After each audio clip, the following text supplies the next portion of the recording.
So, thank you so much. Buksan na po natin ating mga Bible sa Joshua chapter 14. Joshua chapter 14, magsisimula po ang aking pagbasa sa verse number 6. Joshua chapter 14, beginning verse number 6. Then the children of Judah came unto Joshua in Gilgal, and Caleb the son of Jephunneh the Kenizzite said unto him, Thou knowest the thing that the Lord said unto Moses, the man of God, concerning me and thee in Kadesh Barnea. 40 years old was I when Moses, the servant of the Lord, sent me from Kadesh Barnea to spy out the land. And I brought him word again, as it was in mine heart. Nevertheless, my brethren that went up with me made the heart of the people melt. But I wholly followed the Lord my God. And Moses sware on that day, saying, Surely the land whereon thy feet have trodden shall be thine inheritance, and thy children's forever, because thou hast fully followed the Lord my God. And now, behold, the Lord hath kept me alive, and said, These 45 years, even since the Lord spake this word unto Moses, while the children of Israel wandered in the wilderness. And now, lo, I am this day 85 years old. As yet I am as strong this day as I was in the day that Moses sent me.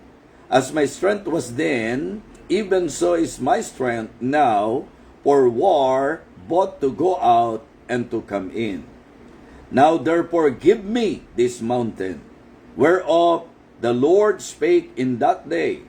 For thou heardest in that day how the Anakims were there, and that the cities were great and fenced.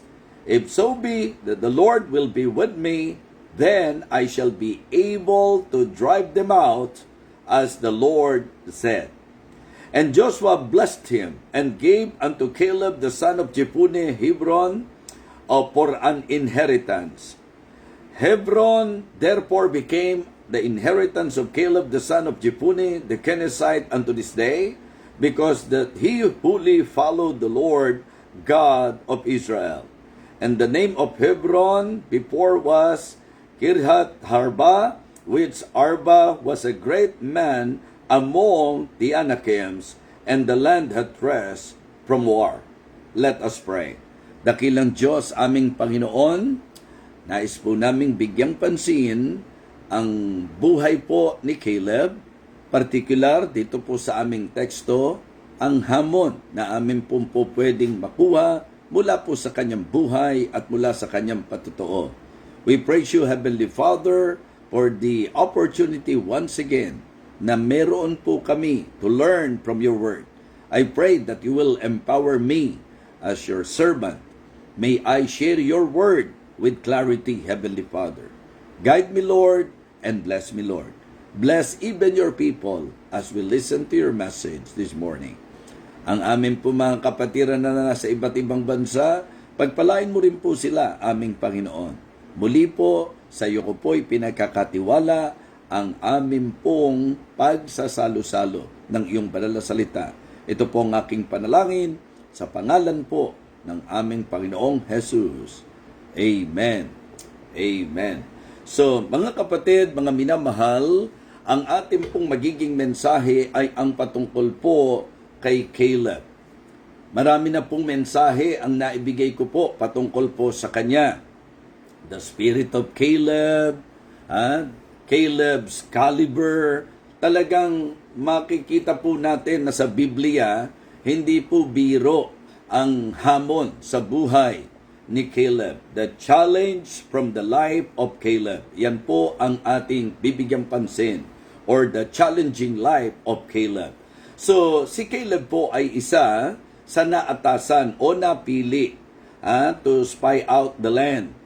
Yan po ang record sa Numbers chapter 14. Isa po siya sa pinili upang tiktikan po nila ang lupang pangako, ang Kanaan.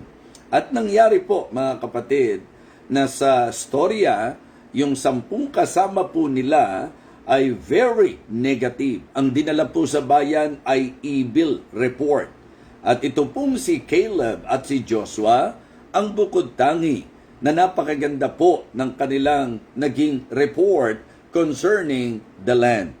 Ito po ang isa sa masasabi nating highlight sa buhay po ni Caleb sa Bible. Nung sila po ay utusan, atasan at piliin upang tiktikan po ang lupang pangako, si Caleb po ang ayon po sa record ay positibo ang kanyang naging report. So, sa ating pong magiging simpleng pagtalakay, gusto ko pong ating mabigyang pansin ang hamon sa buhay po ni Caleb.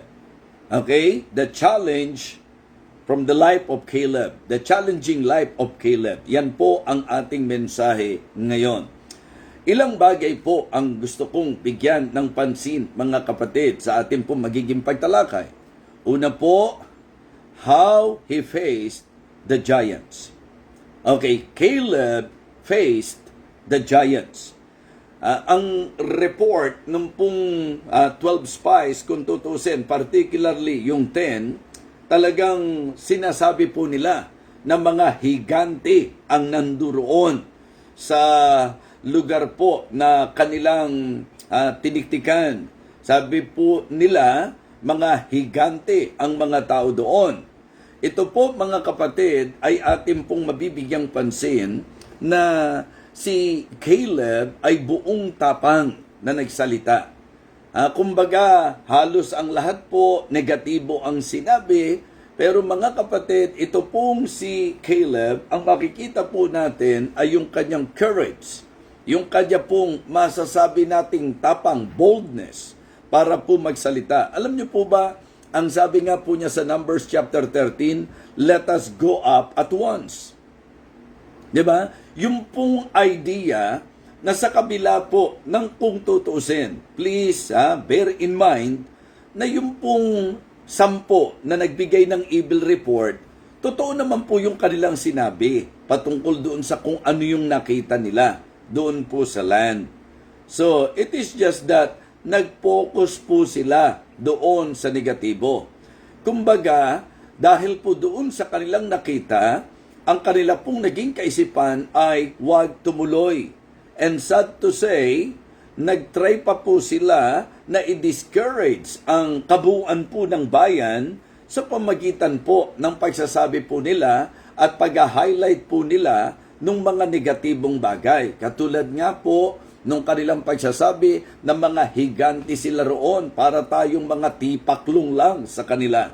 So, I mean, yung ganito pong klase ng ating pong pagsasalita ay magdadala sa ating mga kasamahan sa hina ng loob at takot. Ikaw ba naman, ganun ang mapakinggan mo? Kaya nga, alam niyo po, ang isang Kristiyano po talaga hindi dapat nagiging ugali at gawi na nag-highlight ng mga negative. Kasi for sure, makaka-apekto po. So, mga kapatid, again, sa kabila po ng kanilang nakakatakot, naka-report, sa kanilang negative report, sa nakakahinang loob na kanila pong sinentruhan, pero itong si Caleb, ang makikita po natin yung kanyang courage and boldness, mga kapatid. Okay? Sa story, Caleb faced the giants. So, sa ating pong buhay, mga kapatid, tatandaan nyo po na sa kalooban ng Panginoon, pansinin po natin ito ang Kanaan o yung Promised Land, definite po na kalooban ng Diyos sa kanila yan. Kaya, kumbaga, para sa atin pong magiging spiritual na benepisyo, it is good to learn and understand that we can picture yung pong Kanaan o yung Promised Land na talagang direksyon ng Panginoon para sa atin. Kumbaga, dinisenyo ng Diyos para sa atin.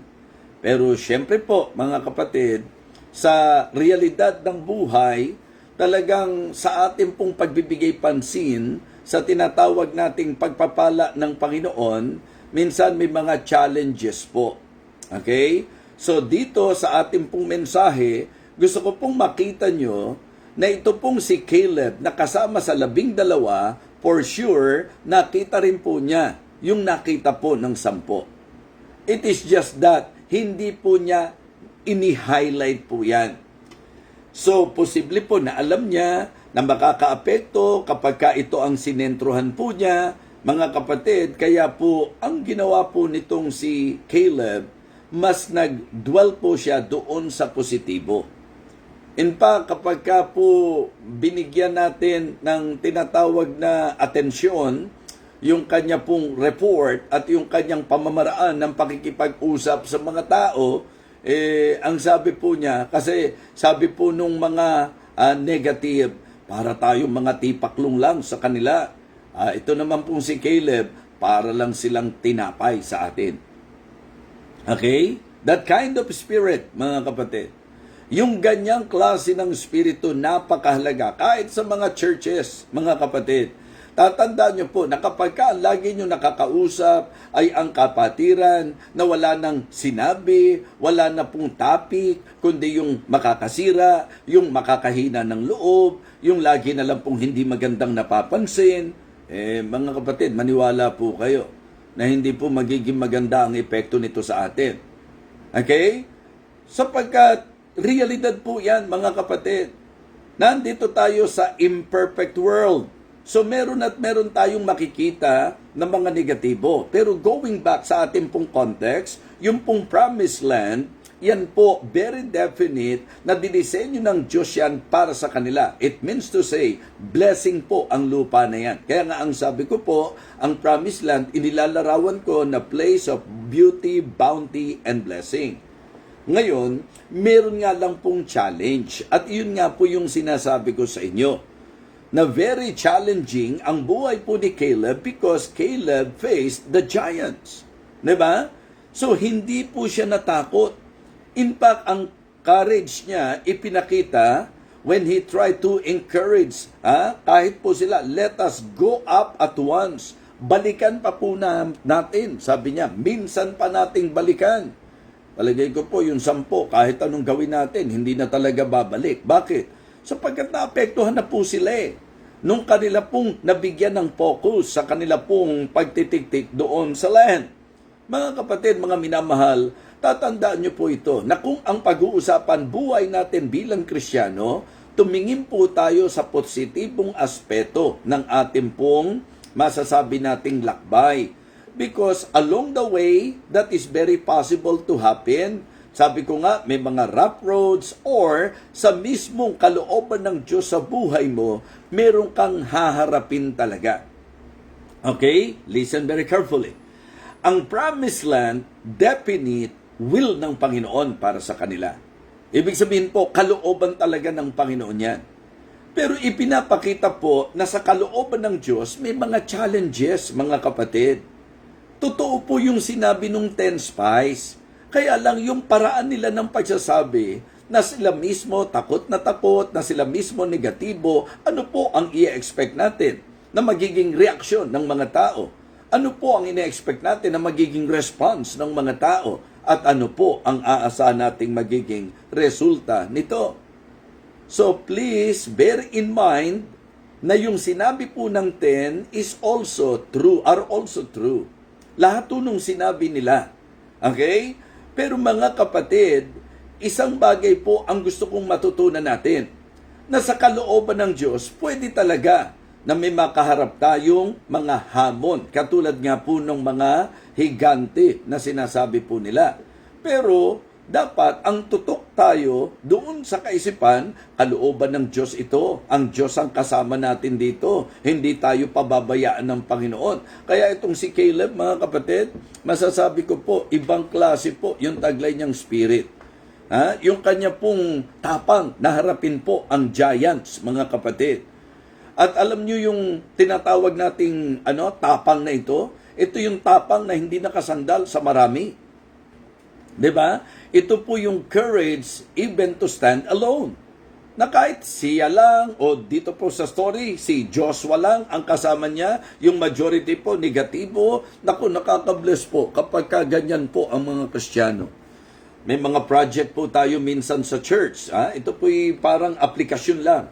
'Di ba? May mga project tayo madalas sa church. at doon sa project natin sa church. Minsan kapag ka po hinahamon tayo, ang marami po ang nakikita yung negatibo. Bagsak ang economy natin ngayon. Alam nyo namang mahirap ang buhay. Alam nyo naman na talagang may mga pinagdadaanan tayo. Kapatid, pagka doon ka sumentro, hindi mo magaganap ang kalooban ng Panginoon. Ang kailangan natin, mga Kristiyano, na parang si Caleb, na ang espiritu po ay talagang buong tapang nahaharapin kahit higante o anumang mga negatibong bagay. Mga kapatid, masasabi po natin na ito pong si Caleb, he faced the giants. Yung kanya pong courage to speak, yung kanyang courage to stand alone, mga kapatid.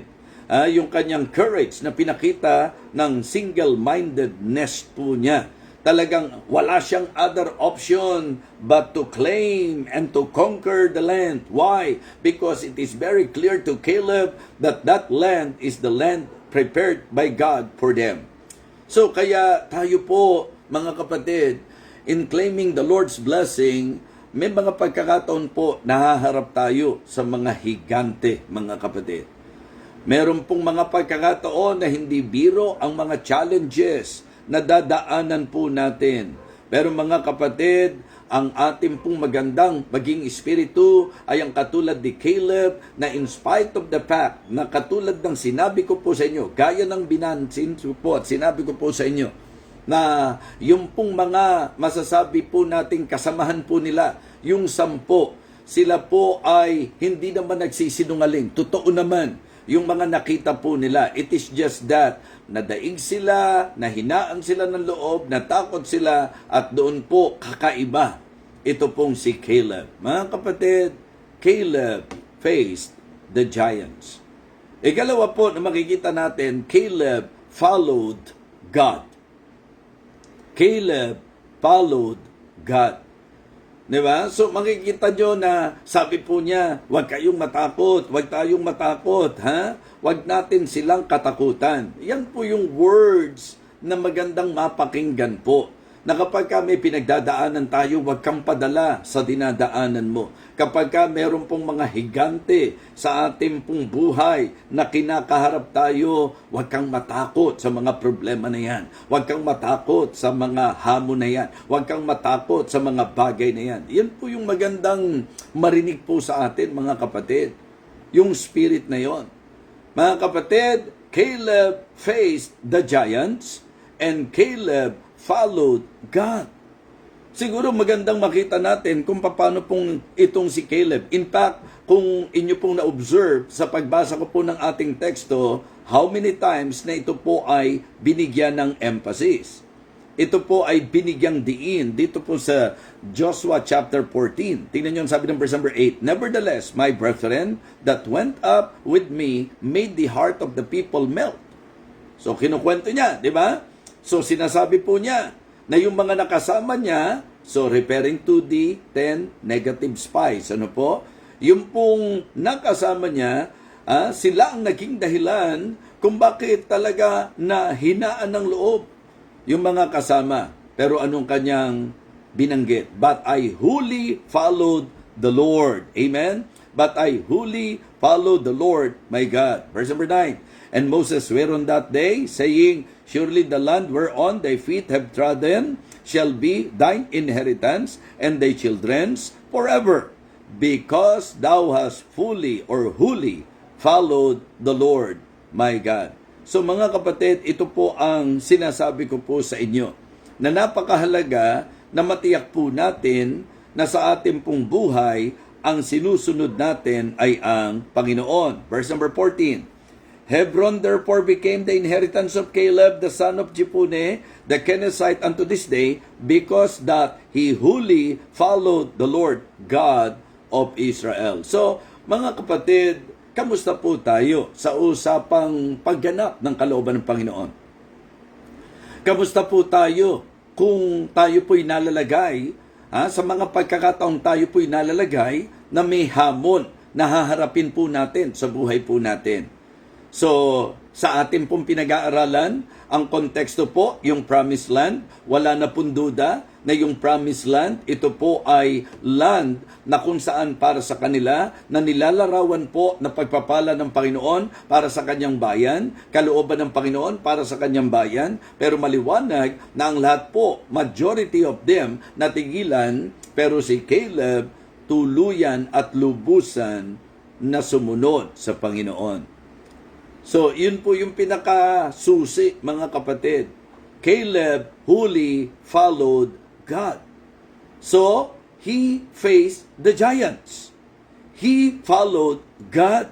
At napakatibay ng kanyang pagsunod. Imagine po, mga kapatid, yung pong sabi niya, even after 40 years, 'di ba? Yung kanyang pananampalataya hindi nag-fade, mga kapatid. Sabi ko, siguro pag inaral natin, dapat ang mga Kristiyano maging particular na dapat habang tumatagal ka, lumalago ka. Habang tumatagal ka, tumitibay ka. Alam niyo kung bakit? Tingnan niyo po. Isipin niyo pong mabuti ito. Isipin niyo po kung ilang taon na kayong Kristiyano. And then try to evaluate. Try to somehow recall in your mind. 'Di ba? Isipin niyo po, gaano na karami ang mga bagay na ginawa ng Panginoon sa ating buhay? Gaano na po karami ang mga pinatunayan ng Diyos sa ating buhay? Usapang Kristiyano, usapang church, usapang ministeryo.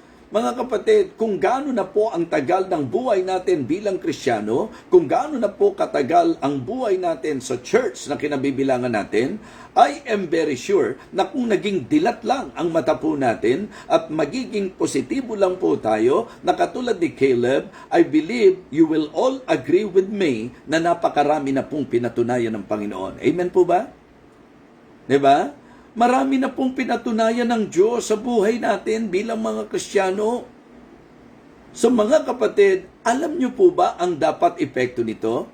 Kasi it is very sad to see na sa panahon po natin ngayon, may mga mananampalataya na sobrang masasabi nating tagal na sa kanilang buhay pananampalataya, pero parang pabulusok.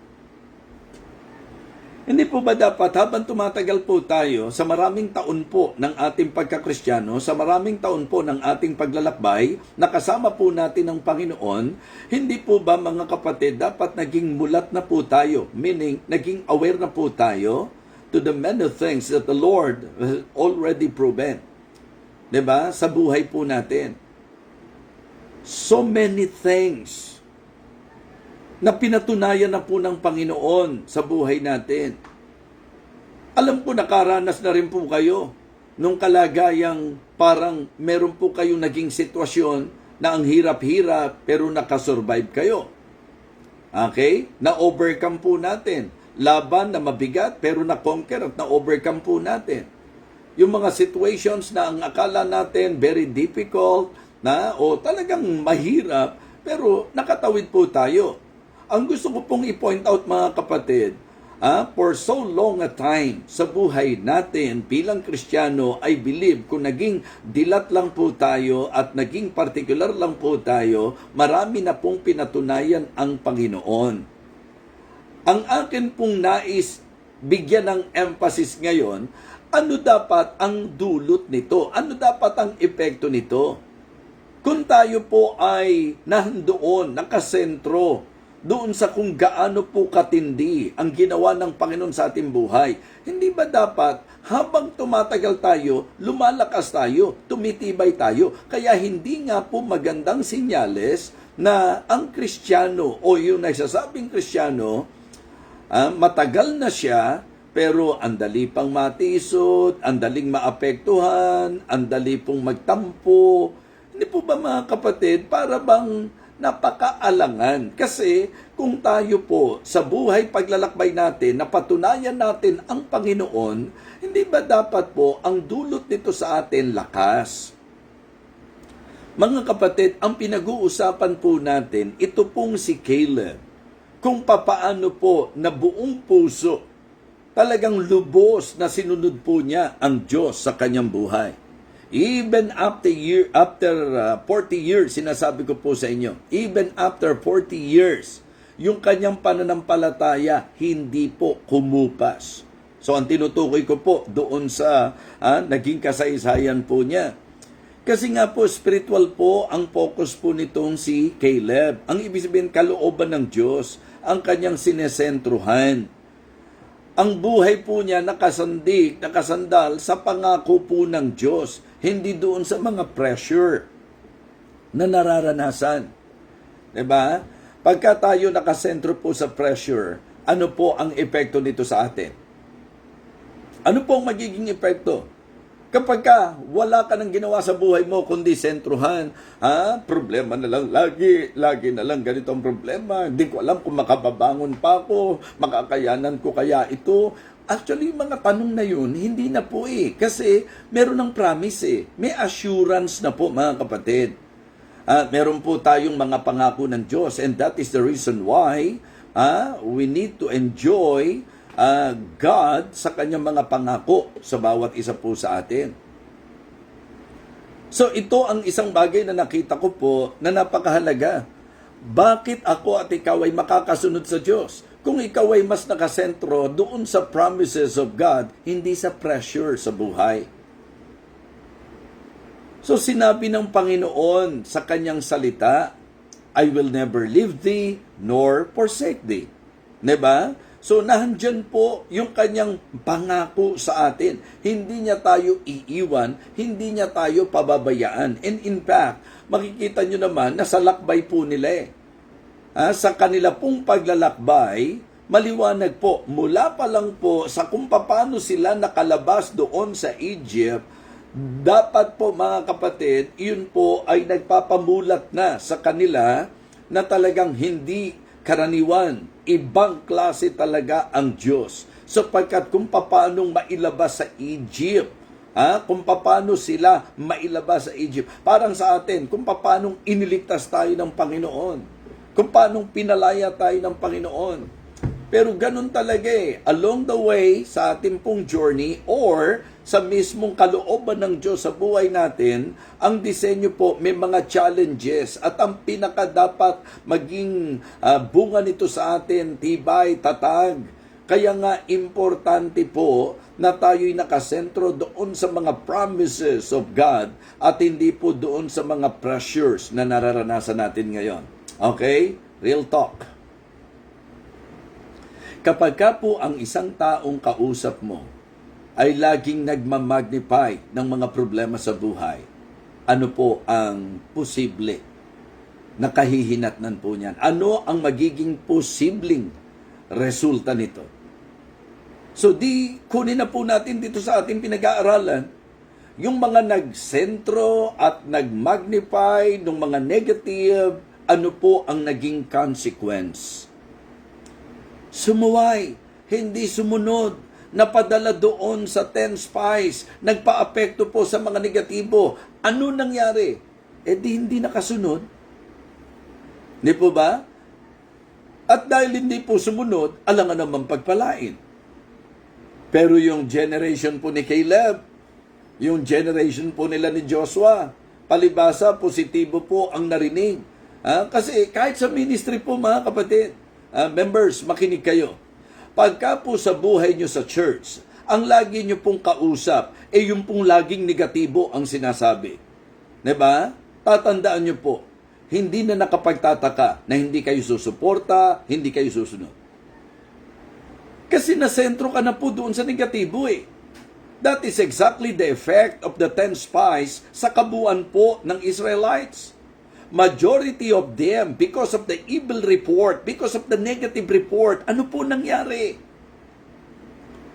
Mga kapatid, mga minamahal, isipin nyo po na doon po sa kanilang kalagayan sa Egypt, kung tutuusin, alam po nila, walang makapagsisinungaling sa kanila. Kung magpapakatotoo po sila, hindi masaya ang buhay sa Egypt. Inaalipin sila roon. Minamaltrato po sila roon. Yun ang totoo niyan mga kapatid.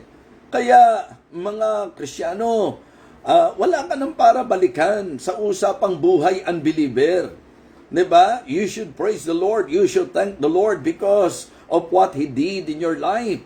Niligtas niya tayo, pinalaya niya tayo. Pero tatandaan niyo po ito, kahit Kristiyano na tayo, kung magdudwell po tayo sa mga negatibo, katulad po ng ating pong pinag-aaralan, yung pong naapektuhan ng 10 spies, hindi po sumunod, pero si Caleb, mga kapatid, ang sabi, he fully followed the Lord.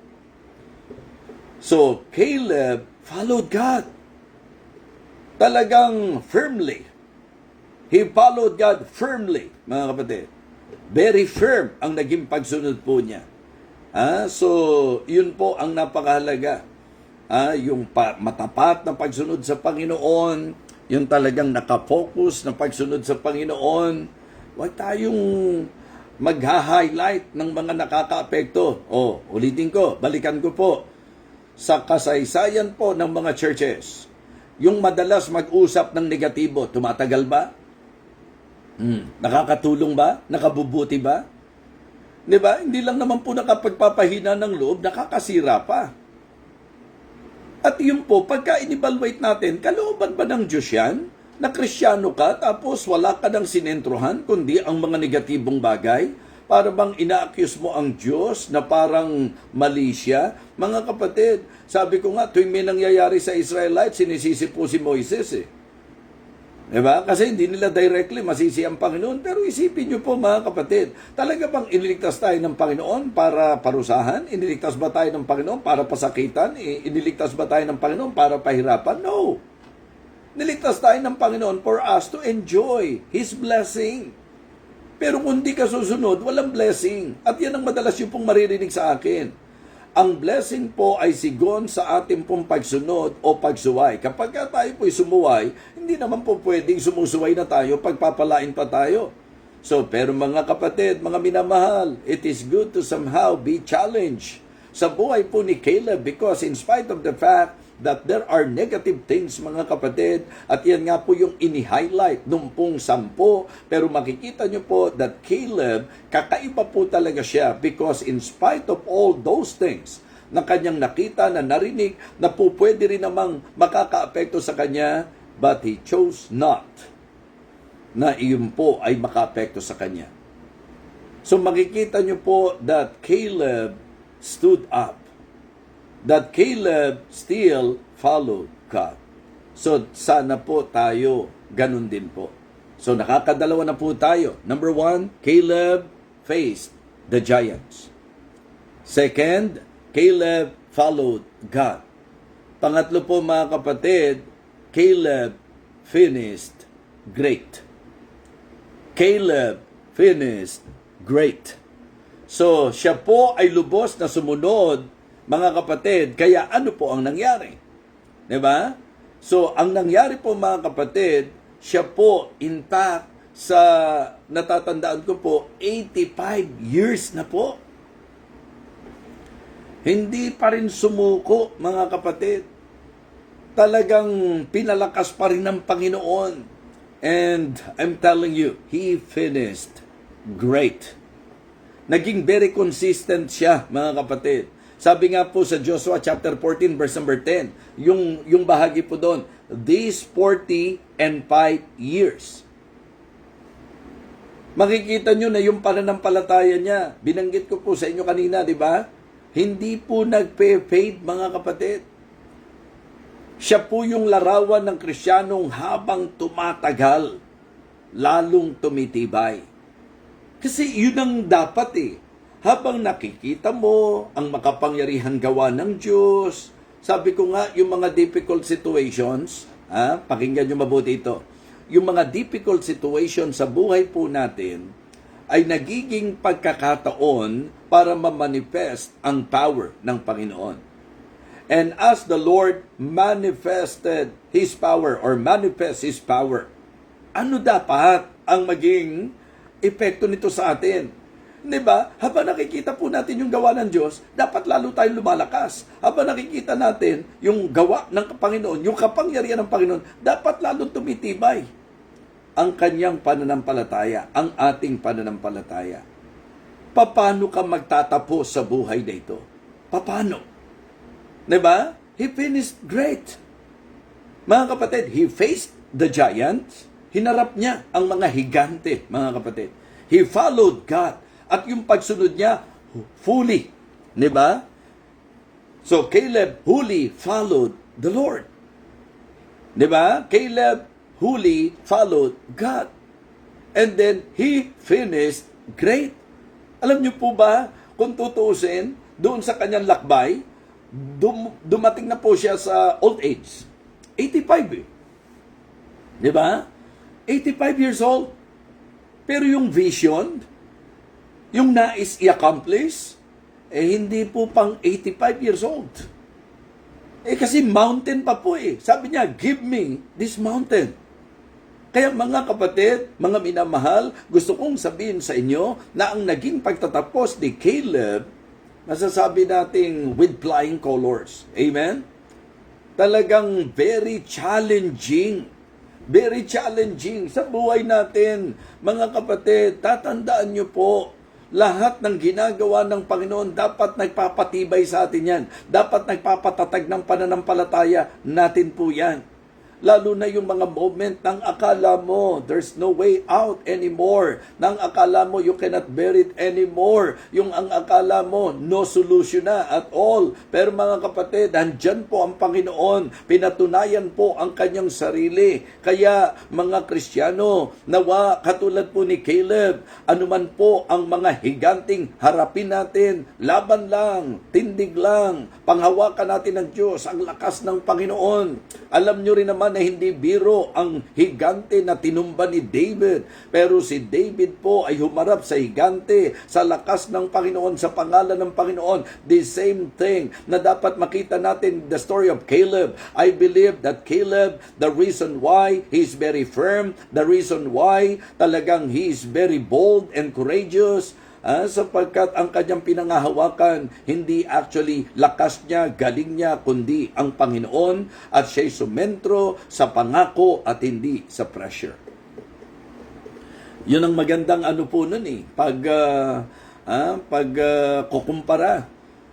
Na nung time po ni David, samantalang nakapokus po yung pong mga sundalo, kasama na po si King Saul, medyo mga kapatid, nasentro sila doon sa pressure si David, mga kapatid, makikita nyo po, nakasentro siya sa Panginoon na nangako sa kanya, sa Panginoon na talagang may mga pinatunayan na sa kanya. How about you this morning? Wala pa bang pinatunayan ng Panginoon sa iyo? Wala pa po bang mga karanasan tayo na nagpapakita kung gaano kadakila ang Panginoon po natin? Bakit po tayo matatakot na harapin ang mga higante? Bakit hindi po tayo susunod sa Panginoon? Mga kapatid, si Caleb, makikita nyo po na siya ay very consistent sa lahat ng mga masasabi po nating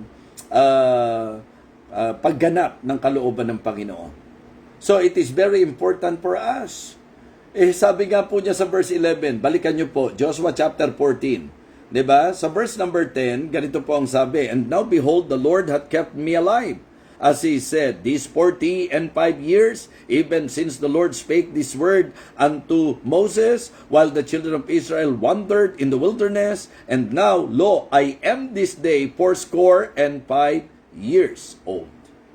So, ilang taon na? 85. Okay? Ito po yung diin ko dyan. 85 years old na. Verse number 11. As yet I am as strong this day as I was in the day that Moses sent me. Mga kapatid, isipin nyo po yan. Diba? Ang sabi niya, verse number 11, kung paano pong sinabi sa verse 10 na 85 years old na po siya, as yet I am as strong this day as I was in the day that Moses sent me. Okay? As my strength was then, even so is my strength now. Grabe po yun, ano? Yung lakas ko noon, ganun pa rin. Yung lakas ko ngayon, para lumaban, mga kapatid, para sa laban. Both to go out and to come in.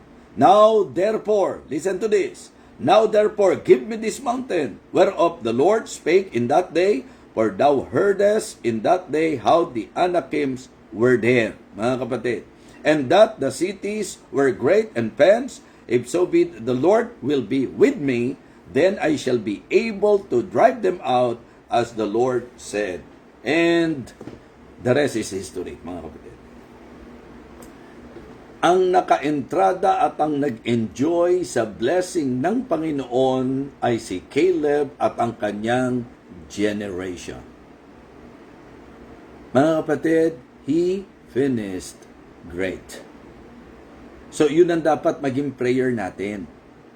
Hindi po magagandang kwento na nung ikaw ay iligtas ng Panginoon, ang sigla mo na nag-serve sa Panginoon, tapos ngayon, backslider ka na.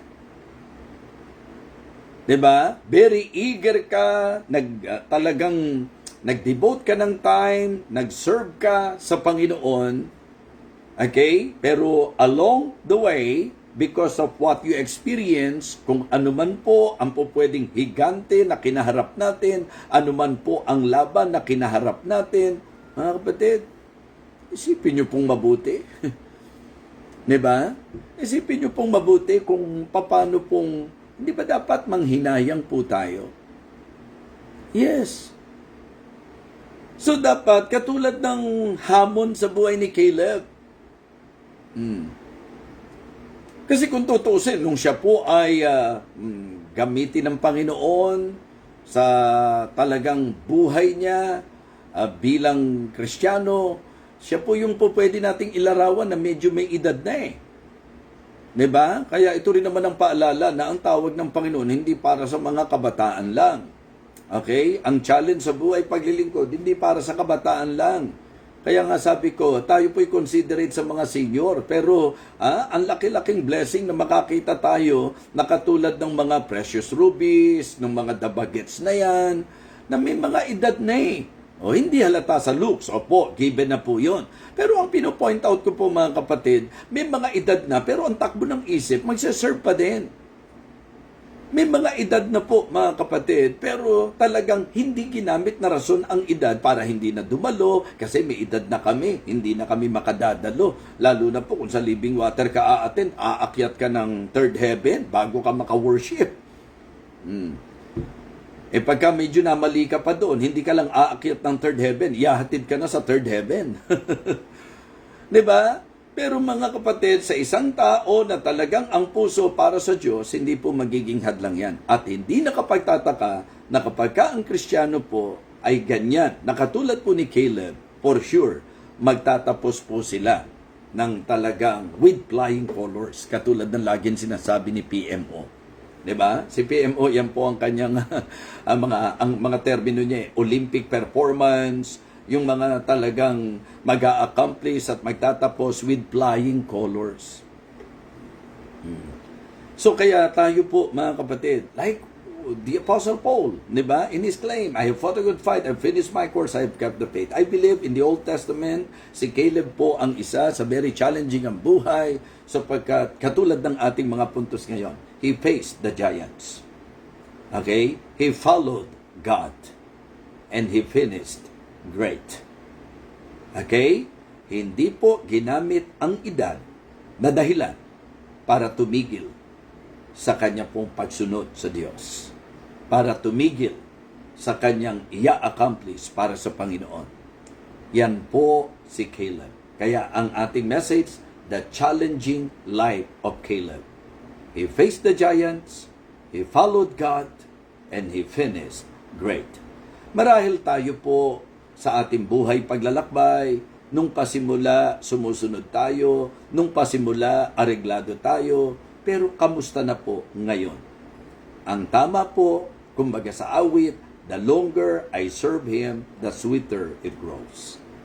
So kay Caleb po, mula nung actually po, ayon sa sinabi niya, 45 years. Mula nung siya'y isend ng Panginoon. 'Di ba? So, sa edad po niya, 85 years old na po siya. But still, ang sabi niya, give me this mountain. No wonder that Caleb accomplished great. Okay? Accomplished great things. para sa Panginoon.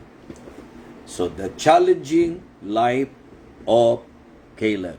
Makikita nyo po yung kanyang courage, yung kanyang conviction, at ang kanyang consistency sa kanyang buhay sa Panginoon. So, ngayong umagang ito, naway nagdulot ng lakas sa inyo ang mensahe na atin pong napakinggan. Uli po, maraming salamat. Let us pray. Our gracious loving God, our Father in heaven, thank you so much for the blessing from thy word. Thank you for talking to us through your message, O God.